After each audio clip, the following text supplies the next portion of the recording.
evening and welcome to the HHH Racing Podcast, episode 218. I'm your proud host, Howard Krauts. Thanks for joining us on a special night as we cover the massive, and I mean massive, late Pick 5 carryover tomorrow, Thursday, at Aqueduct. Almost $190,000 in the pool. I would say this Pick 5 pool is going to be close to $600,000-$700,000 total. This is a must play, especially if you're a horizontal player like me. Please make sure you subscribe on the bottom right-hand side of the screen there. And after you do that, hit that notification bell so that'll tell you when our new content will arise. And also smash that thumbs up button. We'd really appreciate it. We know we have a lot of people that watch the show, but not everyone subscribes. It costs you absolutely nothing. All you do is hit that subscription button, and that will just help us here at the HHH Racing Podcast. What it does is it sends people that are interested in horse racing or YouTube to our channel and helps us out directly and indirectly and brings attention to the show. It costs you absolutely nothing at home. You don't get any special advertisements. You don't get any annoying emails. It just helps us. So please help us. We'd greatly appreciate that. On the bottom of the screen, you can see my Twitter handle, @HKravitz. And scrolling on the bottom of the screen, eventually you will see my email, hkravitzhorse@gmail.com. Of course, you can listen on Apple Podcasts, Spotify, and Anchor. The HHH Racing Podcast Power Picks are through for 2022. We talked about this yesterday. How about a $2.59 ROI? Big round of applause for us. A little pat on the back for that fantastic ROI. National average is only about $1.60. Look below the video player for information on how you can purchase our very inexpensive tip sheet called Power Picks. You can also get a yearly subscription as well with special video analysis. It's only $4 a Saturday. That's it. $4 a Saturday. So I don't know what you're waiting for. Please spread the word. The Power Picks are fantastic. We have a new show that I'm not going to promote right now. I'll wait for one of our co-hosts to come on. He can talk about that a little bit. We have also a fantastic website that has just been redone a little bit, so check that out. hhhracingpodcast.com. There's some new promos on there. We changed the color a little bit. Pete Visco does a fantastic job with that, so go ahead and check out our website as well. All right, we've got a few other things to promote, but I want to bring on my co-host first before we do that. First, from the Saratoga Special and the Commonwealth of Maine, your favorite high school basketball and college basketball referee, Paul Halloran, and just back from Disney World. I think he said hi to Mickey and Donald Duck, and I'm not sure who else, but I know he had a great time. Also hung out with Matt Miller as well from Des Plaines, Illinois, and the new host of a show, Kyle Roscoe. Gentlemen, how are we doing tonight? Good. Commonwealth of Massachusetts, by the way. You're 0 for 1 tonight. What did I say? Maine. Maine message, whatever. I was thinking Matt Bernier today watching on they mentioned he, of course, from Maine. Happy to be, yes, York, beautiful York. Show. Sorry about that, Paul. Massachusetts, how could I make that mistake? I love Maine, Howard. I love Maine. Maine is beautiful. I've never been there. Let's see quick comments before we get started here. We got Stephen Vanderbrook. Stephen, good evening. Thanks. Sean Kane. Sean, appreciate that. I'm assuming that's related to the Power Picks. Really, thank you. And Noah Megger, 19th birthday. Noah, I believe, goes to University of Kentucky. Shout out to the Cats, who had a closer than they wanted to win last night over LSU. How do I know? Because I was watching the game. No, I did not have a bet on it. Wouldn't mind a big score. No, we're going to hope to try to get you a great 19th birthday present tomorrow, young man. So, and by the way, Kyle No is exactly the kind of guy we're looking for our new show. We're going to talk about that in just a minute. And of course, what would the show be without Penn State Scott? Penn State Scott, thanks for joining the show. Your buddy Pete is taking a little break tonight. He'll be back with us tomorrow. Before we talk about the new show, gentlemen, I have a few quick promos I want to bring up that are just of recent ilk. First of all, On Pegasus Day, the HHH Racing Podcast again will be live for our Club Hawthorne pool party. I'm very excited. Matt Miller will be there as well. Kyle, sorry, not on the bottom of the screen there. I don't control over the promo. I guess you're not big time quite enough yet. But anyway, myself, Matt Miller, and Kyle Roscoe will be there. If you want information on how to get involved from a ticket standpoint, go to hawthorneracehorse.com. It's going to be, again, the Crazy Poor OTB in Villa Park, Illinois. Now, gentlemen, let me bring you guys back on screen here. I talked to Dakota Schultz, who's big in the advertisement, area of Hawthorne. There is a possibility, Kyle and Paul, that people who are not going to be live at the Crazy Poor OTB might, and this is a might, still be able to get involved in our live plays. I told Hawthorne, I'm sure there's a lot of people would love to get involved with our $1,000 bankroll that myself, Matt Miller, and Kyle will be betting on Pegasus Day. Last August, Paul and Kyle, as you may remember, on Travers Day, we turned $1,000 into just over $5,900. And anyone that purchased the $35 ticket, Kyle and Paul, walked away with over $150 each person. So I talked to the people at Hawthorne. I don't know if that's going to apply to people that are not actually at the OTB. In the Midwest area, travel up to Villa Park, Crazy Poor OTB. Kyle, it's a great place. We've both been there. And make a little mini vacation for a weekend. You can meet us and Matt and make some money as well, Kyle. Absolutely. And like I said, as long as it goes as well as it did last time, if not better, you'll be walking away with some money. And like I said, they take good care of everyone. It's a great place to watch races. And, like we always say, Hawthorne's a very valued sponsor of ours and stuff like that. But like I said, they put it on for everybody. So if you're available that weekend, come on out. We'd love to have you. Absolutely. Kyle, I don't know if you can see the comments. I cannot show Brad Anderson's comment, but anyway. We're not going to show that. Nope. As I just said, Kyle, we're not going to show that. Anyway, that's okay. I actually have no idea what he's talking about. The second part of that. Gentlemen, also, one other thing I want to share with everyone. Hawthorne Contest. They are doing a special Hawthorne Contest on the 13th and 14th. That is week from this Friday and Saturday. It's only a $200 live money contest. There is no entry fee. Again, if you want more information, go to hawthorneracecourse.com. But it's similar to the contest they've had before, guys. And it's your last chance to qualify for the NHC. So if you've not qualified for the NHC, it's only $200. You do have to be on site, ladies and gentlemen, for that. So you do have to be at a Hawthorne Chicago area location OTB. Again, another opportunity to qualify for the NHC. If you've not done that, it's only $200 for that entry fee. So, Kyle, I don't know if I can put you on the spot, Kyle. You can be playing in that. I'll be hopefully playing in both days, but I will be playing on Saturday for sure. Okay, well, maybe I'll join you. We'll have to talk about that. I wouldn't mind double qualifying would be absolutely fine. I think we all know someone who's actually already double qualified and did pretty well. I mean, the guy just does well on everything. It's completely disgusting, in a good way, of course. All right, guys. Before we get to the pick five, I know everyone's waiting for that. Real quick, Kyle, we have to talk about the new show, and you're going to be hosting our new show. At the bottom of the screen, our new show starts 1 week from today, Kyle. Hope you're excited about it.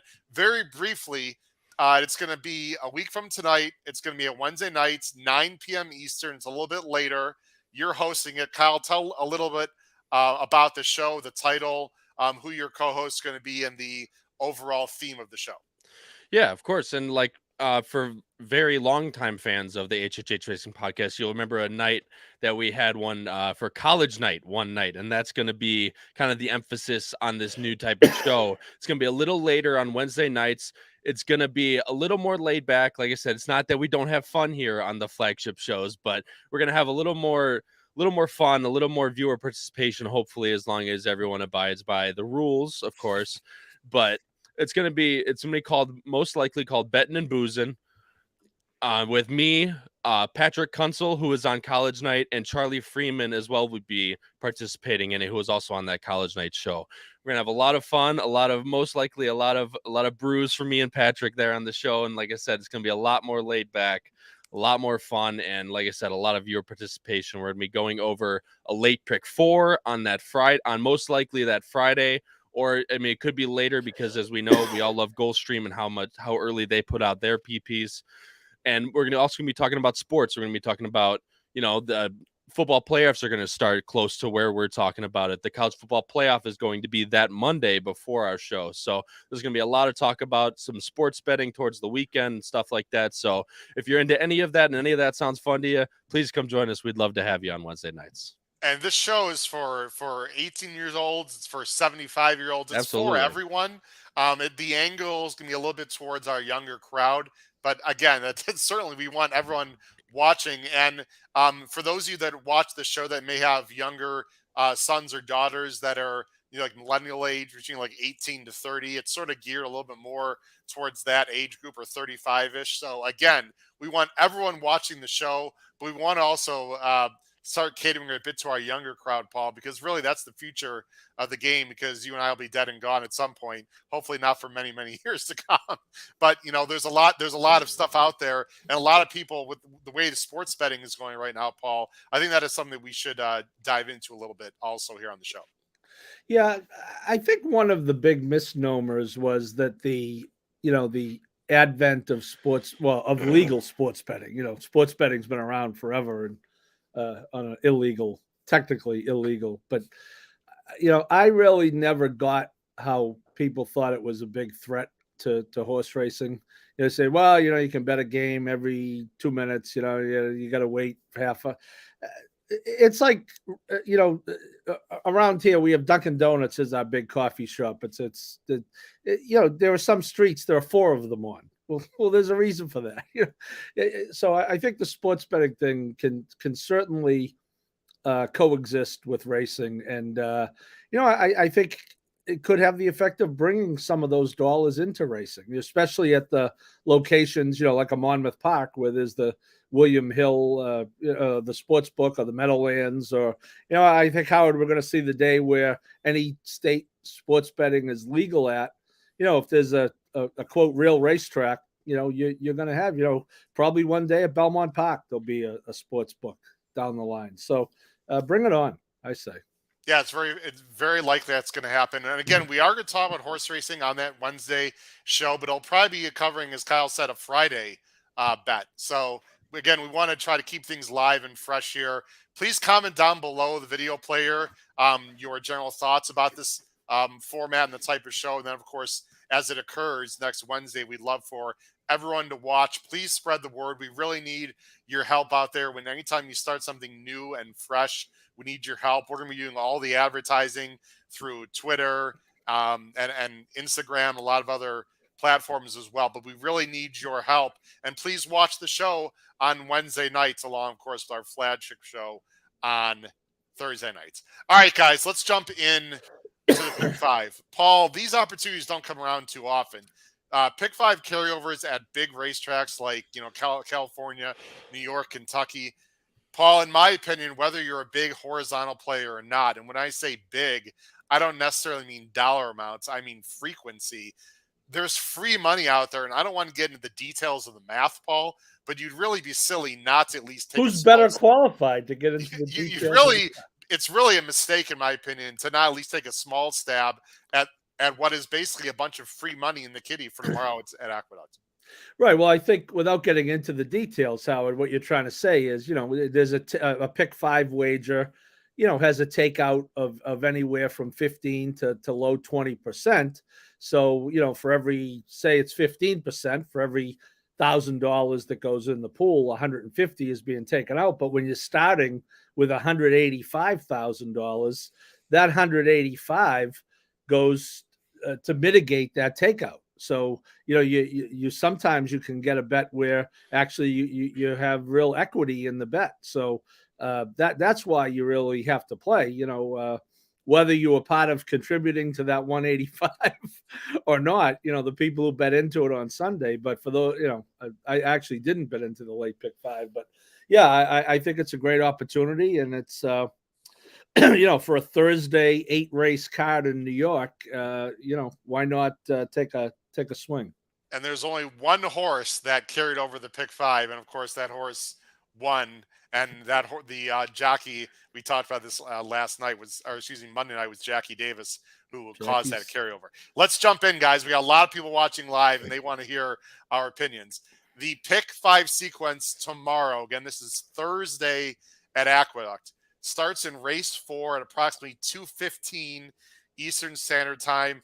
Paul and Kyle, from what I understand, the weather's going to be just fine out in New York. It's actually been pretty warm, and it's going to be dry, so that's good. Let's call it like it is, Paul and Kyle. Two of these pick 5 races are not very high quality at all. In fact, it's really the some of the worst horses on the grounds, to be fair. But listen, these horses have earned the right, being New York, to win a race, and that's going to make for some very interesting betting in those two particular legs. And this first one is one of those 2 races with not the highest quality horses. It's a maiden. They're going a mile on the dirt, of course. It is for 3-year-olds. It's a maiden 20, and you can see the field here. It's a pretty big field of 10, and the morning line favorite is on the outside. The number 10, second in Reed, a Florida bred for Ryerson and Cancel. And now, everyone, you see our picks scrolling along the bottom of the screen. Kyle, you've not been with us for a while, so I'm going to let you go first. You are going with the number 5, and I think we both know why we're chuckling. The number 5, Saratoga Strong, for our buddy Ray Handel and an apprentice female jockey, Oliver. I believe it's Michelle. I'm sorry if I can't recall her. Is that Michelle, Paul? Can't remember her first name. I want to say it's Madison, but I think it is Madison. When you look at this horse on paper, Kyle, I'm going to bring this up right now. People are already scratching their heads saying, Kyle Roscoe, what in the world are you thinking? But it is that kind of race, Kyle. Absolutely, it is that kind of race, and people already have that reaction when I pick horses anyway. But that is true. But you're not picking a chalk. 6-1 morning line. How about you that? Lost by 19 lengths with a whopping 13 buyer. Tell us why this horse is going to win, Kyle. The best part is 13 buyer isn't that far off the top buyer in the race, which is the funniest part to me. But if you watch that race when he goes out of the gate in the replay, he's just all over the place, climbing, doing everything in the world, basically not to give himself the worst type of trip possible. He's the 9. He's going to be the 9. Go ahead. You can talk it through just the first 5 seconds or so. Yeah. And he breaks fine. He drops back a little bit, and you can see him right here. Just climb. Right climb. What in the what? Whoa! What in the world is going on there? It's going to be a great hurdler at Saratoga. That's right. But so what I'm thinking of this horse is that gave him literally zero chance in this race whatsoever. And if you keep playing the race, granted, he still did end up last, but he actually Vargas kept him in hand the entire time. Vargas knew there's no way he was going to win that race through the entire way. He actually ended up coming up to once he got straight down, he made a little bit of run towards the turn, and then he just kept him in hand with nothing because he knew he had no chance. So with the blinkers on, first time Lasics, and granted, he does get the apprentice jockey, but again, with this type of field, I'm going to take a shot with the horse that has a lot of change going for it. We all know how good Ray Handel is when he comes second off this type of race. And as we always say, the best time to improve is second out. So hopefully the blinkers on, the first time Lasics, get this horse ready to go. Steven mentioned there has been a lot of rain out in New York, but I believe he said there's spotty showers tomorrow. They're on the bottom of the screen. Thank you, Steven. I don't know if it's going to be fast, but I don't think it's going to be sloppy either. We'll just have to see. You've got the 10 in second, which I'll talk about, Kyle. Paul, Let's talk about the number 2. And Paul, before I let you talk about the 2, and you're going with a horse with a 0 buyer who finished with 46.5 lengths back. Listen, guys, it's this kind of race But Paul and Kyle, what I do want to give you guys credit for, because I agree, this is just the kind of race where you want to find, some fuzzies or horses that just haven't raced a bunch of times that have room for upside. I mean, I believe, Kyle, your horse was a new gelding as well in first time Lasix. Yeah, and actually you're No, not yeah. gelded, but your horse was already gelding. But is Blinkers on with first time Lasix? Paul, your horse is first time gelding, first time Lasix. It's just the kind of field, Paul, where you want to find something that these horses have never done before to try to find an angle. Yeah, and I have Kyle's horse second, by the way, so I'm doubly crazy, I guess. And I'm looking strictly at those, we call them karma changes. In the case of the 5, it's you're getting Lasix for the first time.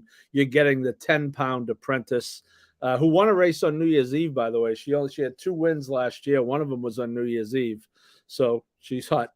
And the karma changes in this race are first new trainer, first time gelding, first time Lasix, and even coming off the 0, the biggest drop in racing is special weight to maiden claiming.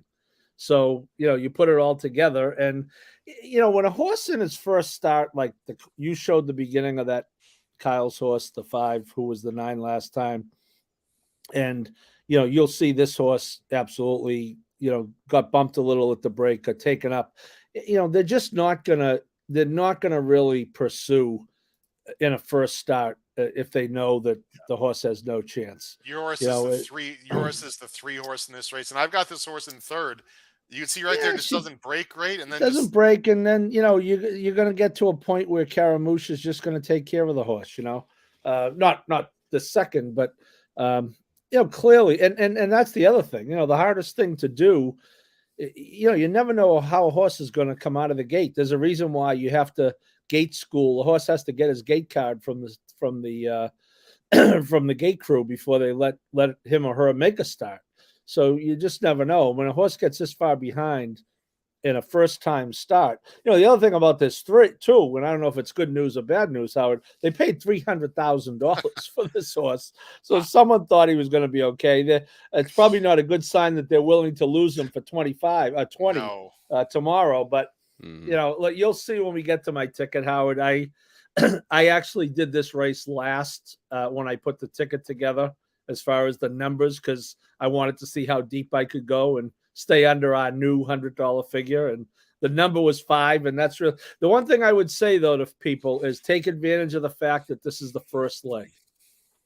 You have the opportunity to see the board. If you have a 12-1 shot down a 2-1, like I got beat by the other day, I don't know if it was here at Santa Anita when I got knocked out of a sequence. If you have a horse like that, you got to use that horse, whether you plan to or not.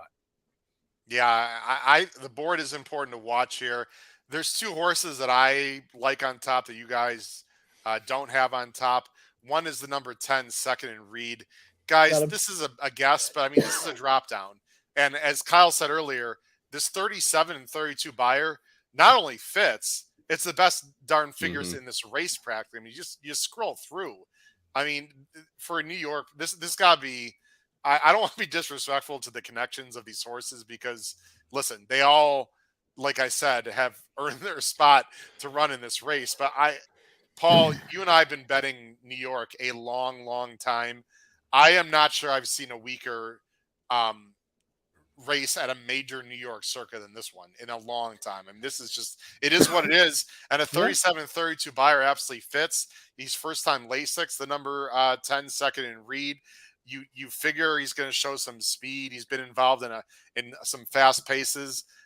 He's been working just fine. Actually, usually works really well in the morning if you look at it.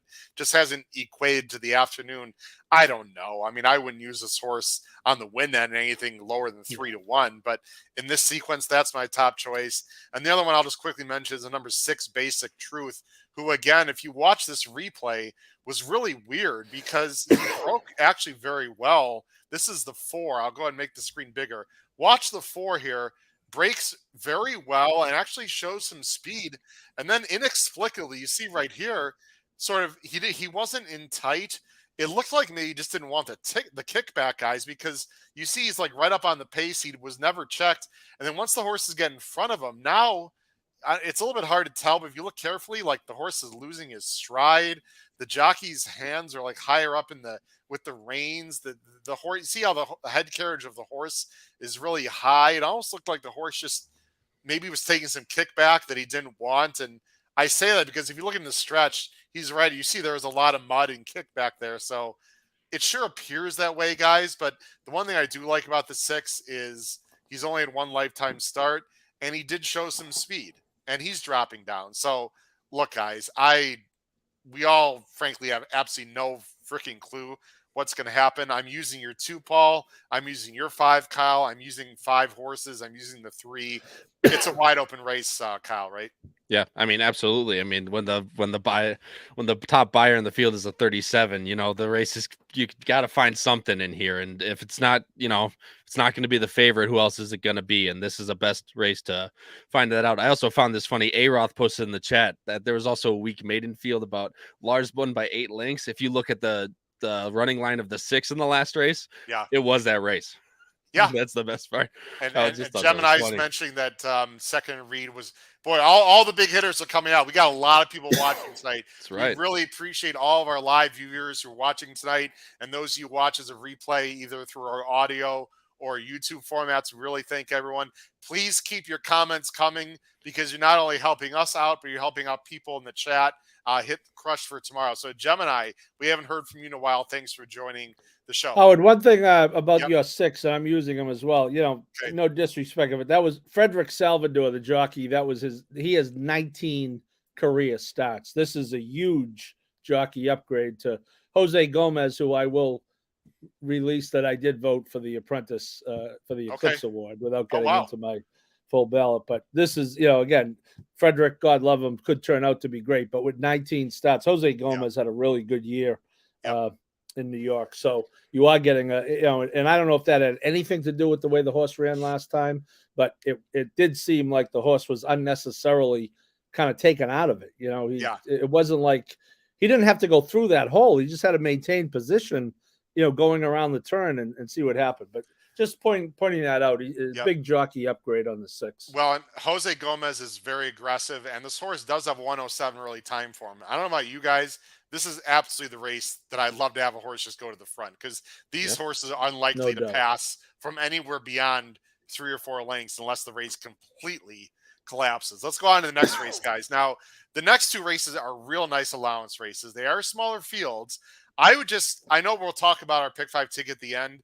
My personal recommendation is to start narrowing your choices in these next 2 races. These are high quality horses. The field sizes are not huge. It would be a great time to either single or only go 2 deep, in my opinion. We'll see what Kyle and Paul have to say as we go ahead and show our picks at the bottom of the screen. Obviously, guys, all 3 of us believe this is basically a 3-horse race. Let's take a look at the race right now, as I wanted to go to race 5. There we go. Actually, I want to hit the all button, literally the all button in this case, so I can make things easier for myself. Sorry for all the scrolling. Okay, race 5, 2:45 Eastern. This is an allowance race, 1 mile and 3/16. 4-year-olds and up.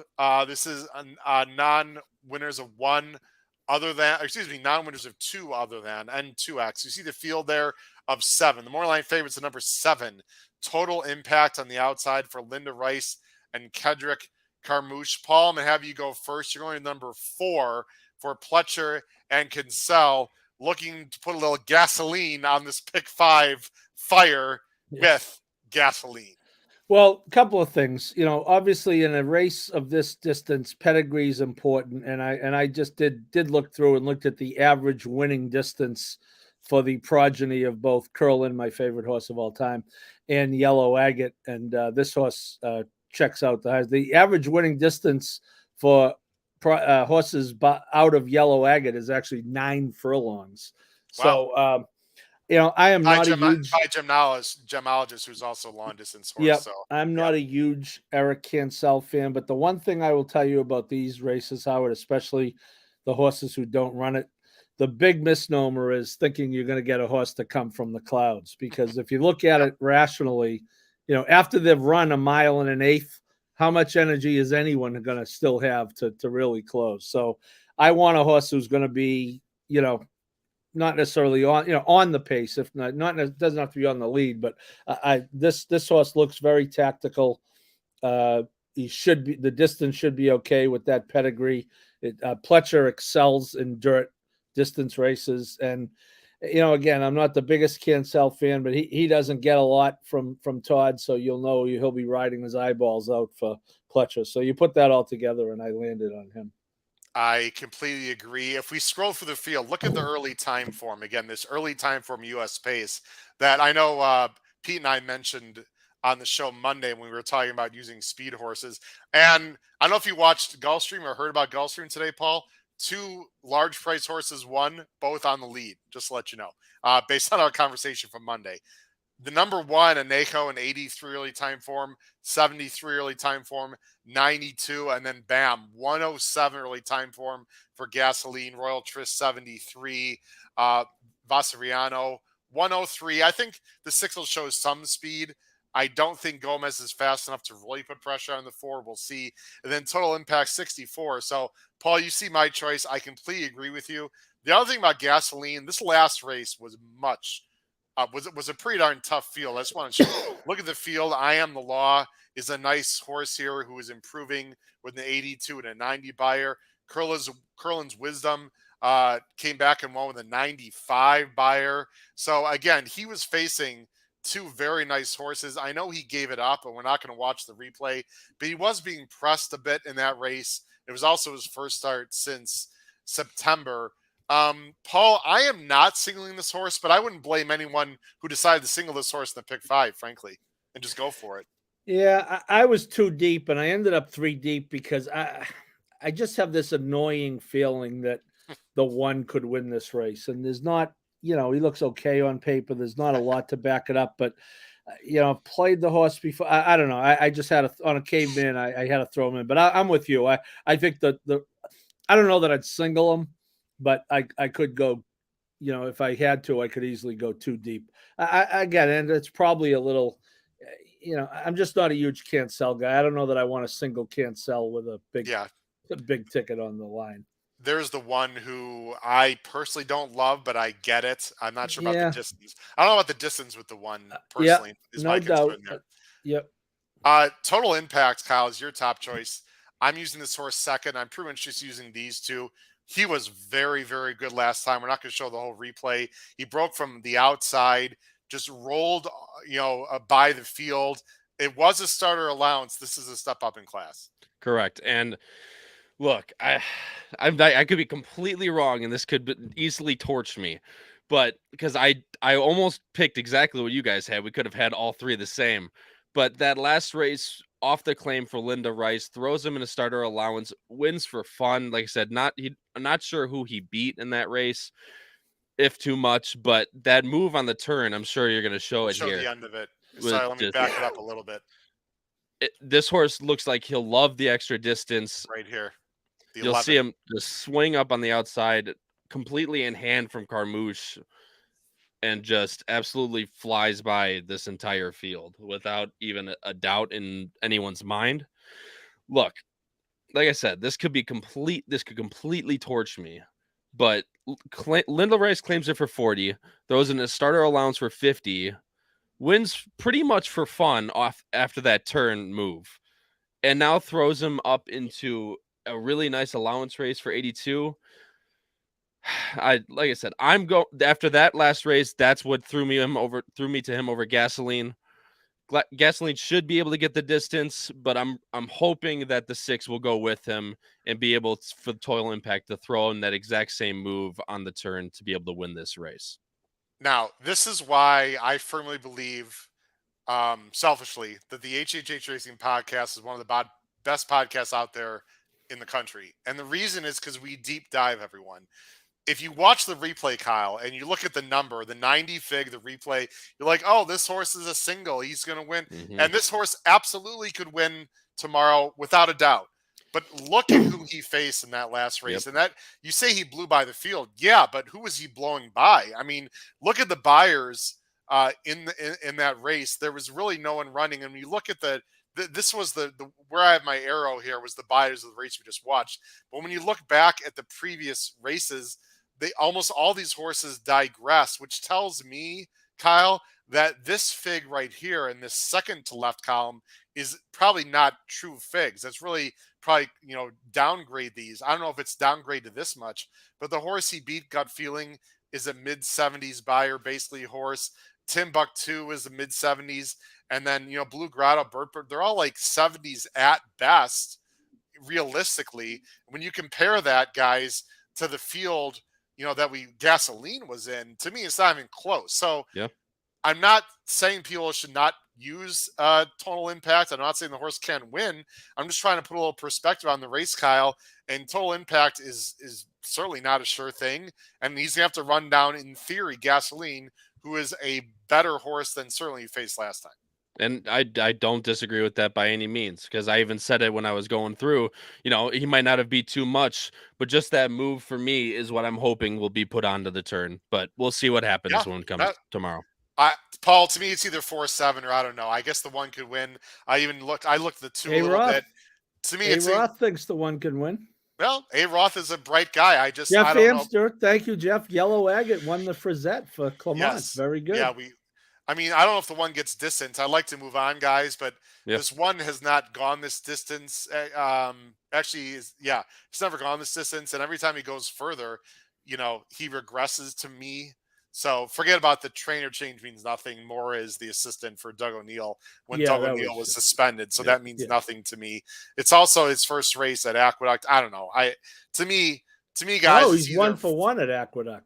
Oh, I'm sorry. You're right. He is. It must have been a while ago. Okay. No, it was at the Belmont meet in September. BAQ. Okay. Third race. I'm sorry, you're right. My bad. State bred optional claimer. Going a mile. Okay. I'll tell you this with Lescano, I would say that this horse is going to be sent, and we'll see how far he can go. The one? Yep. Okay. I don't know if he's going to get the lead over the 4, though. You're saying he's going to get the lead over the 4? Don't be surprised. Lescano is about 5 times as aggressive as Cancel as a gate jockey. Well, last time I made this prediction, you were right, so I'm not going to say a word. Other than Kyle, again, there's a 20-point early time form pace difference. So if the 4 doesn't have the lead, although you just said Cancel's going to send hard and try hard for Pletcher, Paul. So I say he's going to try hard for Pletcher. He's not. I don't think he's going hard. All right, let's go on. Yeah.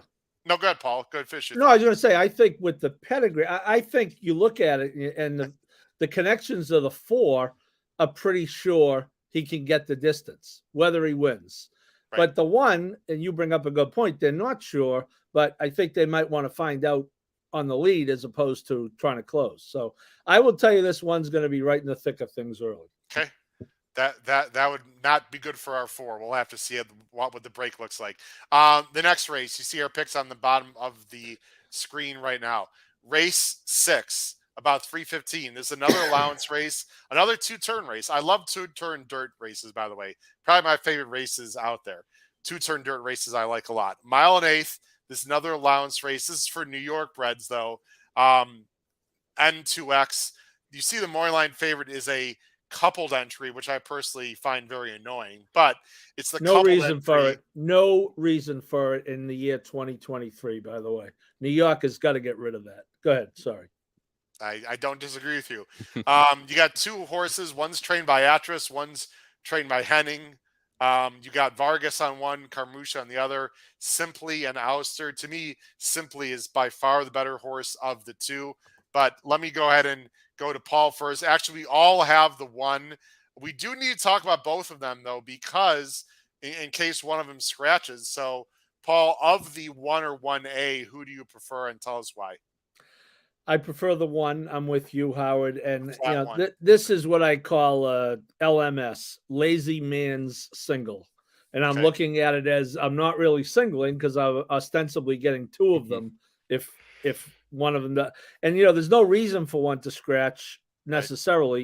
Different trainers, obviously different jockeys. I will note that the 1A is bred by my friends Cheryl Bredholm and Michael Gallivan, the breeders of Brooklyn Strong, New York bred, who ran in the 2021 Kentucky Derby. Who, by the way, but was not invited to the Pegasus World Cup, which just came out today. By the way, the invitations for the Pegasus Turf well, and I would World hope Cup not. came He out hasn't today. won. He just hasn't won. Yeah. That's a story for another day. I would have run him in the Derby too. They paid $5,000 for the horse. You got a chance to run the Kentucky Derby, you run, but unfortunately, it seems like it ruined him. But yeah, how what this is. Numbers wise, you get Atras. Numbers wise, the one kind of towers to a degree over these horses, and frankly, the 1A is probably the closest. I don't know. Unfortunately, this is not only the Lazy Man single, but it's the Everyman single, and those horses often don't win. But I'm looking at it like I have two chances for one of them to win. Okay. Kyle, did you want to add anything with these ones, either one of them? I mean, he hit the nail on the head. I just like that, especially since Simply, I don't think it's going to necessarily be too slow of a pace in here. But if you looking at the time form figures on this, you'll see a lot of blue numbers, and he is still closing into those numbers as well, which is something that I like to look at. Guys, I just want to throw this out there. I have the one on top, and I think Simply's the horse to beat. But again, I think perspective is important. Guys, if you throw out the last race, and I know you're going to say you can't. Okay, fine. But let's just say the last race was in a vacuum. It didn't exist. How much better is this one than a lot of these others? I mean, you're talking literally 2 or 3 buyer's points. You're talking about maybe a length. You got a 6-year-old coming off a top. I know Atras is on fire right now. I don't know, guys. I don't like the 1A at all. I think it's a turf horse. The 1 is probably going to win. I would not single the 1. We're going to get into the ticket a little bit later. I'll just talk about some other horses that I would use. I think is interesting. The number 7, Ria's Angel for Linda Rice, looks cheaper and is cheaper and is inconsistent. But I think we'll like the distance. Has run some races that are not that far off. He's seen 80, a 75. I don't like the horse as much, but would I be shocked if this horse wins? I personally wouldn't. And then the number 6, I just want to throw out there. I know that Joey Martinez is 2 for 57 in 2022. And he's not exactly a win type. But again, if you just look at the buyers, guys, let me go full screen. I see a 79. I see a 75, 75. He's got a 90 mixed in there. That was going 7 furlongs. I mean, he's by FNX. You think he's second off the layoff. I don't know what it is, guys. I could be way, way wrong about this race. I don't fully trust the 1 in this race. And the 2, Paul, I'll let you mention him. You've got him second. Kyle's got him second. I don't have him anywhere because I think he's, I don't like the fact he came from Penn National, but it's not like his numbers are that far off either. No, and you go into Jeremiah Engelhardt, who's who does a great job picking spots. He's 21% trainer for the year. He's very good with New York breds. Jim Palaz has a very clever comment in the comments, by the way, for this race. I think these are the toughest races for you to pick, Paul, because they're all New York breds. Must be like trying to pick a favorite child. By the way, who is your favorite? No, I'm just kidding.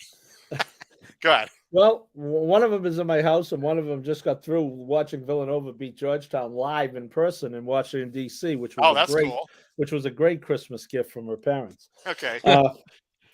Howard, I could see my issue with trying to go elsewhere. I'm with you. 7 would be my third choice, my second choice in the betting after the entry, and then the 2. But boy, beyond that, I can see trying to make a case against the 1 or the entry, but boy, there aren't a lot of other great options, are you? Unless you want to deal with, Moreno Hernandez, Nurka Huertas trainer, this jockey, Huejas, who's 16 for 300. So, you mentioned Martinez, again, but it's, it is the type of race that can blow it up. It's the type of race that, the real big tickets, will have those horses covered, because if you're looking for separation, you need to beat the 1 here. I mean, guys, 70. Well, I'd say half the tickets could be singling the 1. Anyone under, with a budget under $72 or whatever is going to be singling the 1 here. I mean, so if you can beat the 1, great. I'm not sure you can. Let's go on to the next race, guys. Race 7. As I go ahead and switch the screen there, and let me switch the banners as well. There we go. Race 7 is optional 80 claiming allowance. They're going 7 furlongs. These are for fillies and mares, 4-year-olds and up. This is a real nice field. It's a field of 7. I do have some news that I'm not sure you guys are aware of. I'll tell you about in just a minute about this race. The morning line favorite is on the outside, number 7, Piece of My Heart, a Florida bred for Linda Rice and Jose Lescano. Now, let me put you guys on screen here.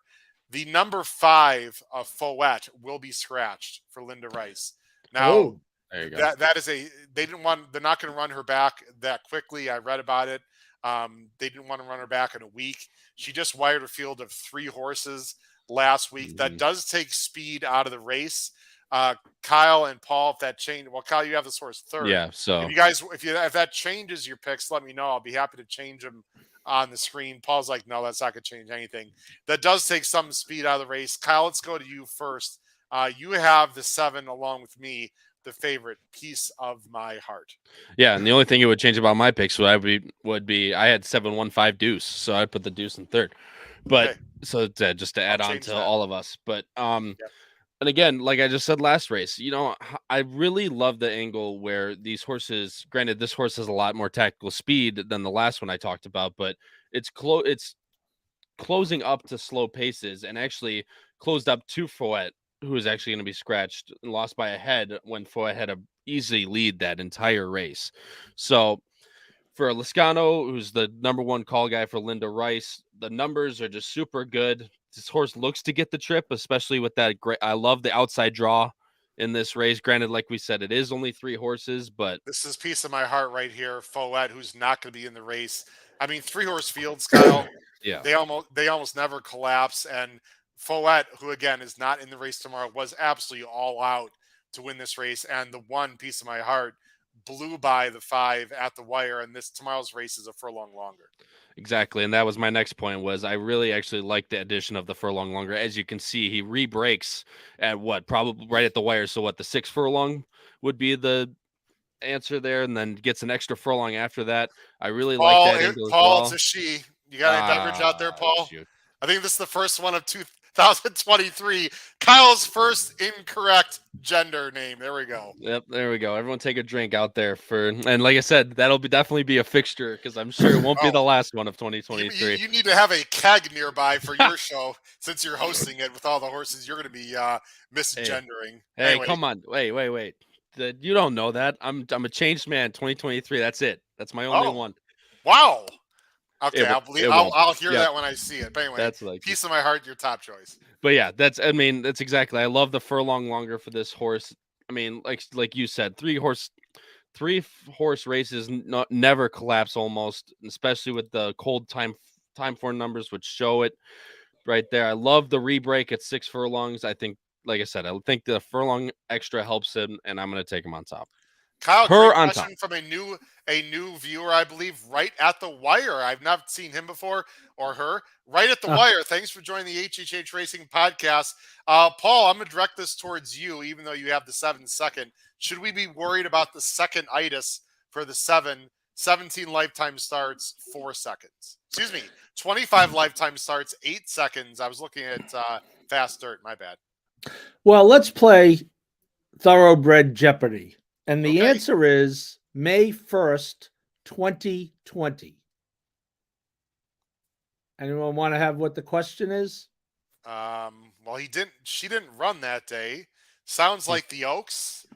The last time the 7-horse won a race. Oh, 2020. Excuse me, 2020. 2020. That's not very good. Okay, the pandemic was 2 months old, and the HHH Racing podcast was still 6 months away, 7 months away.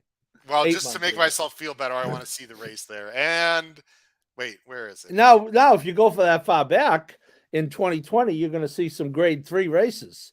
Ran in the Monmouth Oaks, ran in the Delaware Oaks. So they had high hopes for her as a 3-year-old. Yeah. Now she's 6-year-old, and hey, look. There it is. It's a horse. if you're betting the race individually, you're supposed to bet against this horse all day long and twice on Sunday. Yeah. In a sequence, you can't get beat by the horse. It's especially in a sequence like this where, if you manage to get something home that pays, so you got to use the horse. But am I bothered by it? Right? Yeah, I'm bothered that I have to use the horse. If I had any whats, I wouldn't use the horse because I hate playing like horses like this in horizontal wages. Yeah, well, Paul, you're going with Secret Love, who's the second choice for Carmouche on the rail. Are you hoping for a wired job, or there is other speed in this race? So I'm not really sure that's going to work out. Yeah, I'll tell you. The more I look at the race, and you'll see on my play, I'm using the 2 as well. Speaking of Jackie Davis, it's only fitting to use her once. She brought us this carryover. It goes back to June, but you see Bella Sophia and Obligatory in the running lines, and granted, she was 19 lengths off, but she did press the pace, and Bella Sophia in her day, which was last year, was a very, very fast horse. So, yeah, but, I think Carryover especially will get this. For 7 furlongs, you need to get away from the rail. Get away from the gate, and I think Carryover will do that. So yeah, those are the 3 I'll be using. I'm using the 2 inside horses and the 7. The only other horse I looked at as a price, Howard, I didn't use him, but it's an interesting move by Scott Lake shipping in this 3. He's 3 for 20, 15% shipping into Naira. Abner Adorno, speaking of Brooklyn Strong, was the regular rider of Brooklyn Strong when he was running at Parks. But I'm not using the horse. But if I'm playing ABC, I might throw the horse in as a C just to blow it up. But I'm with 1-2, and I got to use the 7 because on paper the horse looks good. But one thing we know is the horse definitely knows how to lose. There's no doubt about it. Guys, here's how I feel with the 3 in this race, Paul. Actually, this is why I'm choosing the 7 on top. Yeah. If you look at how I believe the race is going to go, I think Carmouche has to go. Remember now, this is 7 furlongs. Right. Okay, and I don't think the one is going to appreciate extra distance, although she has run okay going the distance before. But with the rail going 7, as you know, Paul, is a little bit tricky. Agreed. I think he's got a sign. The 2 for Jackie Davis, I don't know how aggressive she's going to be, but her best races are not, when I say her, I mean the horse and maybe the jockey as well, are up front. She will likely show speed. It's the only chance she has. The 3 is absolutely going to show speed, at least on paper. So there's a lot of speed on the inside. And when you look at the other horses, the 4 and even the 6 who puts blinkers on, guys, could show a little more speed from Manny Franco. It just seems to me like Lescano is going to break, watch to his inside. She's the class of the field, the number 7, and he's going to make his move when he wants to. The distance is going to help this horse. And if you look at the 7 carefully also, the 7 has been involved in a lot of blue-coated races, guys, and I just feel like this race has to have some pace in it, and I think that's going to help the 7. I think the 7 is the best horse in this race. I know that she hasn't won in a while. I don't care. This is my top choice. That's where I'm going. I think the 2 is a fascinating horse to use as a price because she didn't run well last time. This is second off the layoff, and she's got back numbers that absolutely fit in this race. So your cutie sort of 3 idea, Paul, is my 2 in this race with Jackie Davis, who of course is the reason why we are here in the first place. Let's go to the last race. Boys, the last race. Oh boy, if you're watching at home and you're not familiar with the sequence yet, strap it in because this last race is a complete clusterfuck, and I don't usually swear on the show, but this race is absolutely ridiculous. It's almost as ridiculous as the other one that we showed. So let's just jump to it right now. The last race of the pick 5, it's the closeout leg. You got to be right in this race if you want to cash. Maiden claiming 25. New York breds. They're going 6 furlongs. You see the field of 9. The more line favorite is the number 9, Chiara, for James Bond and Harkey at 5-2. Let me go ahead and switch the banners right there. Of course, we're all just going to go, as you see on the bottom of the screen, with the morning line favorite number 9. Because, Paul, there are a lot of ways you can go, but this horse just seems a bit obvious to me as a must-use, but not necessarily a win candidate. Yeah, just when I woke up today, I said, you know what I really hope I do today? I can handicap Heman Hockey to be bet as the favorite in the anchor leg of the pick 5. So I'm really glad I was able to fulfill that wish of mine this morning. Again, you got to use them, the 56 buyer, but there's our girl Jackie right next door with a 56 buyer. So don't sell her short. She's got Jackie has a shot on this 5-year-old maiden mare. Hey, look, Howard, I'm 4 deep in this one. For budget reasons.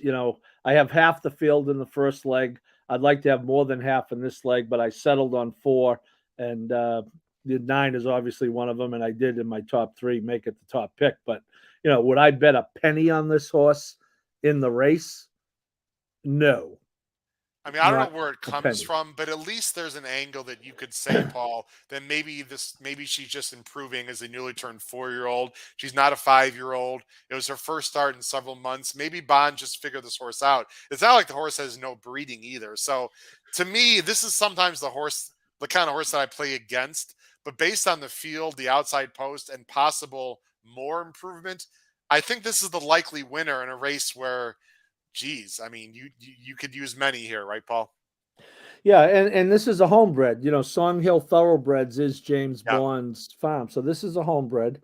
So now you've got the 3, Paul, and again, people are like, "What the hell are these guys talking about?"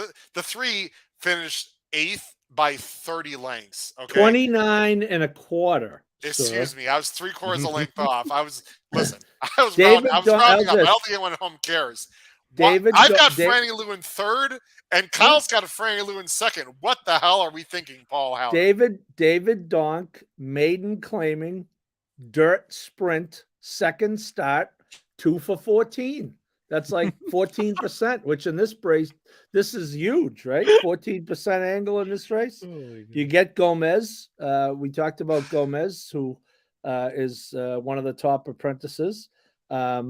She's and again, the 7 in this race. Yeah, it was a sloppy track. You can always use that a little bit, right? And out of the race relatively early, like now, and how much, how much are you gonna pursue? Although she does move up a little here, actually. She makes a little. She makes a little bit of a move middle move, and by the way, it was all the way on the outside. I'm guessing the source won no part of the muddy kickback. I mean, who wants to get mud kicked in her face? She is making a little bit of a move here. People can laugh at home, but when you're talking about these kind of horses, she is ranging up. She's trying, and it's almost like she takes a weird step, and then just immediately just falls back. You'll see it towards the turn, and she just takes like a weird step almost, and she just immediately backs out. So like I said, it could be the kickback, it could be a lot of things, but like Howard said, in a race like this, you're just trying to look for anything you can kind of grasp onto. Yeah, no, I have the horse in my I think, do I have the horse? Yeah, you got the horse. I have him second in my top 3. I don't know if I used her in my caveman though. Yeah, I did use her in the caveman. Okay. Absolutely did. Hey, look, Howard, like you said, she's an A for me, Paul. She's an A for me. That's how ridiculous. I'm not going to let this horse beat me. Are you kidding? She's dropping. The other thing sorry to interrupt you, Paul, but big blinkers drop on. My 2 angles are blinkers on, and this is a drop from main special weight. This is a monster drop, the biggest drop in horse racing by far. Yeah, I without question. And who knows? Maybe the horse just wants to run 3 furlongs, and that's why she dropped out of it. And we might see her at Los Alamitos in 2 months. But for now, like you said, Howard, I'm not getting beat by Jose Gomez and David Donk in the anchor leg. Now, the number 5 tried again. I don't know if you guys looked up the stats. I don't have the specific number. I did. But I know you looked it up, Paul. Yeah, over 300. Make her off a long layoff is very good, even with dirt horses. Yeah. Oh, I got them in general over a year at 13%. That's not bad. and over 180 days at 15%. But you are right. He is good, and I will tell you, Bustin' Stones is a real good New York sire. Another drop down, over a year layoff. Look at the field and Mhm. her only dirt start, guys. Yeah. Did you see the field that she faced? Oh I my mean, God, are you Venti kidding me? With the Valentine? Are you kidding me? Venti Valentine, let her inspire you. Silver Fist, she's a Mia. This was a monster maiden race last year, and now Yeah. she's going from that race to like elementary school race. I mean, And she took some money in that race, Howard. 12 she to did. 1 She was is 12 not. to 1. Yeah. I have no idea if she can run anymore, but guys, I have 359 as my A's, and I have 3 others in this race. I have no clue if the 9 doesn't run back to her last race. Anything could happen. Howard, Kyle, that last for either race, one of you? Howard, had 5 next out winners. 5 next out winners. I would not be shocked if the 5 is the favorite, and if the 5 is the favorite, that tells me the 5 is absolutely ready to run. I think when you have a horse off a year layoff, Kyle, plus, or year and a half, sorry, doesn't the board mean something, especially in that situation? Yeah, which we won't have access to when we're putting our pick 5. No, we won't, but we'll be Karnak and figure it out. You agree with that angle, right, Kyle? Oh yeah, absolutely. Especially like you said, like for a trainer like Maker, or someone who's actually shows that they're really good off the layoff, and the horses, especially even in a field like this, if the horse is 3 to 1, 5 to 2, like you said, maybe even the favorite, that really does tell a lot. Yeah, I mean, just to scroll down the rest of the field, I mean, the 1 is slow. The 2, I don't like the 2, but I don't know. Maybe some people do. The 4 looks absolutely awful. The 6 has really done nothing for me. The 7 is Ray Handle with blinkers on. I'm actually using the 7. I know the 7 looks ridiculous, but again, guys, the drop down always means something. I know the horse looks awful. I get it, but the drop downs mean something. I'm using the 8 Banana Fana Foe. Well, wait, is this? Wait, a Banana Fana Foe. I love it. Paul, let me ask you a question, Paul. If you were the owner of a horse and you want to go to the barn, would you name that horse Banana Fana Foe? It just seems like no, I would not. I'm sorry to Cedar Meadow Incorporated. I'm sure you're wonderful people, but what are you thinking? That's all. Isn't that kind of a song? Yeah, Banana Fana Foodie or whatever. Yeah. Of course. Yeah. No, I would not, Howard. I would not name a horse Banana Fana Foe. All right, guys, let's go ahead and let me take this off the screen. Let's get to our pick 5. Everyone home is waiting now for our pick 5 tickets. Here they come. Let's not waste any more. Actually, we got quick comments. Let's see, anything I want to show here. No. Okay. Oh, Jim Plars is now laughing. He's got the A. He's got the 8 as a lone A. The 3. Okay. The 3 is the lone A. Or is that the 3? Right. Sorry, the 3 is a lone A. Jim, I like it. All right, guys, let's get to our tickets right now so we can get people out of here. Kyle, I'm going to have you go first. Kyle, of course, got a new show. Again, a new show a week from today, 9 p.m. Eastern, Betting and Boozin', host Kyle Roscoe, Patrick Kunzel, Charlie Freeman. It's going to be a lot of fun. They're going to be talking horse racing and sports and have a few drinks along with it. It's going to be a lot of fun. Kyle, your pick 5 ticket is 3, 5, 6, 10 with 7, with 1, with 1, 5, 7, with 3, 5, 8, 9. You're doing the typical Kyle Roscoe affordable press up ticket. It's $24 for 50 cents. You're going to try to hit it twice for $48. I am, especially with all that money in the pool. There's nothing like being able to hit it twice, even if you do get favorites and legs. So the first leg, like we said, absolutely no idea. I'm going to go 4 deep. I'm going to go with my top 3, the 5, 6, and 10. I'm going to throw the 3 with Wyas and Levine or Bruce Levine, just because, I mean, Levine's really good, especially off these little layoffs, dropping a little bit again. I don't know, take a shot out of a Curlin, out of Connect. Take a shot. Why not? Who cares? Then I'm going to single Tonal Impact. This is where you guys might have turned me off a little bit. I'm still going to single Tonal Impact, but Gasoline I might have to add in there. We'll see how this goes at the end. But like I said, off that last sweeping move, like I talked about, we're going to go for it. What you got, Howard? You want to say something? I just want to say for people that are on a budget constraint, and Paul, feel free to jump in. I think it's important to talk about for a second. don't double your ticket with 2 low-priced horses. If you want to throw another horse in there, Kyle, that's like 4 to 1, 5 to 1, but to throw another horse that they're both going to be like 8 to 5, highly do not recommend that. And I know I'm going to sound contradictory once I show my ticket here in a minute, but if you really like one of those two, just single and go for it. Otherwise, you're doubling your ticket. Just want to bring that out there. No, But anyway, I mean, go ahead. You singling the one simply, probably Yep. most likely. Simply in the coupled entry is the poor man single, like Paul said.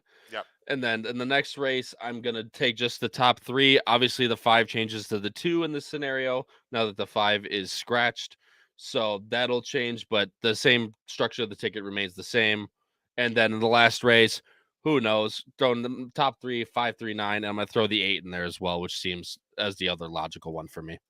Another new viewer, at least new to us, I believe. Cindy plays horses. Cindy, thanks for joining the show. Again, Paul, we got great viewership, male, female. I like the wolf there in the picture. Cindy, thanks for watching the show. Please don't be a stranger. Really appreciate it, Cindy. Let's go to your ticket, Paul, right now, if I can find it. Here we go. Paul's ticket. He calls me Uncle Cheapo. He's finally, spending some money here. 2, 3, 5, 6, 10 with 1, 4, 7. With simply the one, with 1, 2, 7, with 3, 5, 8, 9, $90, Paul. Oh, Paul, you muted yourself, sir. Big muter. You're muted, Paul. Half the field in that head scratcher of an opener. I'm really, as I said, I don't know what it is. I just have this annoying feeling about an Aho that I don't want to get beat by an Aho. In an A-B structure, my A's would certainly be the 4 and 7. Lazy Man single, I'll have the one entry as a lone A, and I'm going to use your 7 as a B, Howard. I might throw the 2 in as a B or C, but I think that's a leg you got to be able to get by. And then in the 7th, I did go 1, 2, 7, the 3 logicals. And then in the closer, I have the same 4 as Kyle, actually 3, 5, 8, 9. And on an A-B ticket, I'll be 6 or 7 deep, not 4 deep. Now, before I show my ticket, those people at home, if you, one of the benefits of the yearly or annual subscription of the Power Picks, those of you that get an annual subscription, tonight, right after the show, I will be emailing you my exclusive ABC grid for tomorrow.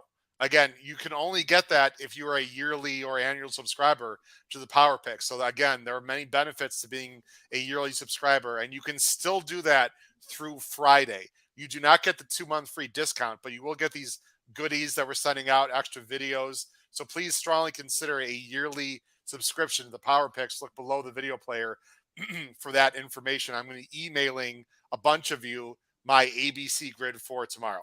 Here's my Caveman Pick 5. It's a $96 ticket. It is 2, 5, 6, 10 with 4, 7, with 1, 2, 6, 7, with 7, with 3, 5, 6, 7, 8, 9. It's a $96 ticket. Guys, I feel pretty good about the first leg and the second leg. And Kyle, I just want to explain. I just said I was being a little bit contradictory with using the 4 and the 7. But as opposed to you, who you really like the 7, I don't have an opinion between the 4 and the 7, really. So I want to use both of them. I can't, I don't feel strong enough to single one of them, which is why I'm using both of them. I know a lot of people are singling the 1 guys in the third leg, and I could be absolutely wrong. I think that's the way to blow up the ticket a little bit, is to beat Simply. And I just don't trust Simply's last number out of nowhere. And if you throw that number out, it's not that much bigger than others. So I'm hoping to beat the 1 in leg 3. I'm singling the 3 for 28 horse. Yeah, you do trust him, though. The horse that wasn't won since you were First of all, it's her. Old. I trust her, number 1. And number 2, I do, Paul, because I want to be a little yin-yang. And I think the pace is... Yin-yang. I like it. Paul, I think the pace is really the issue there. You got 3 inside speed horses going a distance. I don't think they want to go. I think the 7 stalks and pounces and is the best closer. And so... yeah, I hope a lot of people feel the same way you do, Paul, and think that maybe 7 shouldn't be singled. Exactly what I think. want people to think. And then I have no effing idea about the last race. The 9 might win by 10 lengths, or Ray Handel could win with blinkers on out of nowhere and go from a 10 buyer to a 45 buyer. I mean, would anyone be completely shocked? I wouldn't. And I'm not going to let a 15-1 shot beat me out of $5,000, guys, in the last leg. So that's my logic there. We have a lot of people that are commenting. I want to get to these comments, guys, before we end the show here. Let's see. Here's Cindy. Cindy, I like it. Cindy, throw out a ticket. I love it. Cindy's got a $15 ticket, singling the 7 and the 1. There you go with 1-7. Cindy, good luck. Really appreciate it. Yeah. I love a small ticket. Nothing wrong with it. Absolutely not. Let's see. We got Jeff Amster said, Jim, he's talking about Fingal's Cave in Fleet, Indiana. He's talking about a stat. He's talking about David Donk's last win in New York is that on 826. 10-27. Yeah. And then he's 0 for 54. 0 for 54, but still David Donk, to be fair. Penn State Scott was wondering about the elephant in the room. I mentioned on Monday about a big track possibly closing. I will say that it is not a New York track. No, and it's not. Aqueduct's going to close eventually, as we all know, Paul. But that's planned. And that's part of the reconstruction project. Right. But the Penn State Scott, the track that I was referring to on Monday, is not a New York track. I just want to leave it at that. But it will. I mean, it's going to take, it's going to be a good 5 years, and I encourage everyone to get there. I had never been there till the Wood Memorial last year, 2021. And I went back for the Breeders' Cup this year. I had the great pleasure of going with good friend and loyal viewer, Dr. Jeff Mora, who grew up taking the subway from Brooklyn and running down the ramp to get the Harvey Pack seminar. So to watch him walk back in there for the first time in 40 years was quite a treat. But it really, really, if you want to talk character of a racetrack, it's a racetrack. So some places are bars and some are pubs. This is a bar. This is your neighborhood bar. It's got a ton of character. So get there before it closes. I highly recommend it. Speaking of a ton of character, before I want to, again, I would be remiss before we leave the show, and we had a lot of people watching, Kyle, that didn't hear at the very beginning. Please talk about the new show once again very quickly that you're hosting. The first show is a week from tonight, January 11th, 9 p.m. Eastern. Yeah, like I said, at the beginning of the show, it's going to be Wednesday nights, 9 p.m. Eastern. We're going to be talking late pick 4s at probably tracks on Friday, if not, a Sunday track or whatever we decide to do that week. Then at the end, we're going to talk about sports. We're going to talk about, like we said, NFL playoffs is coming up soon. Then we got MLB starting up and stuff like that if we go that far. It's going to be a ton of fun. Betting and boozing is going to be the name.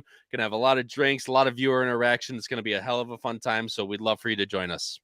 Yeah, again, please spread the word. It's for everyone. It's for 18-year-olds. It's for 75 and 80-year-olds. If you're a more experienced viewer of a certain age and you have younger sons and daughters that enjoy sports and enjoy gambling and having a few beverages, then that's the show for you on Wednesday nights along with our Thursday night show. Before I close, tomorrow night, Kyle and Paul, great show.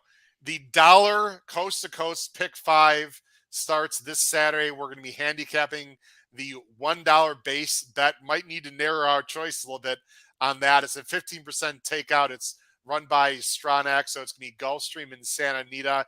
And then also the second half of the show tomorrow night on Thursday, Tony Rollo, managing partner of Crownsway Racing, a new sponsor, is going to be talking there. There's Kyle's outfit there. He's got some bling going. He has horses. XL, Kyle, XL. Yes, sir. Yeah, we'll take some XLs, Kyle, by the way, both of us.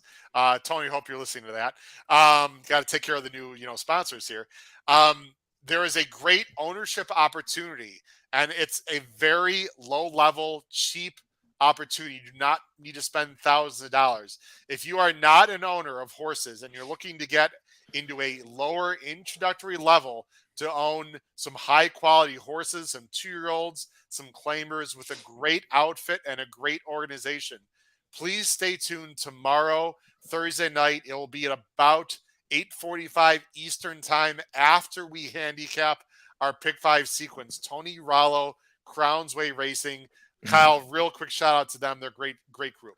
Absolutely. And like I said, that's how I got, that's not how I got my in, but I met Tony at Arlington.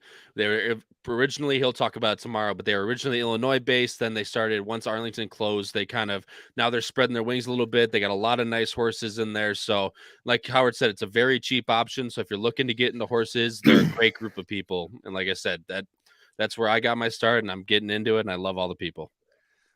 Jeffrey Amster took the Jeff. A train to see Seattle Slew. Wow. Did you see I would that say race, Paul? there's a good chance Doc Mora was on that train, Jeff. Also named Jeff. Fantastic. Guys, we had a great fun show tonight. A lot to talk about. It's a difficult sequence tomorrow because there are a lot of unknowns. So you budget accordingly. Single if you feel like singling is something that you need to do it wisely. And we want to wish everyone a tons of luck tomorrow.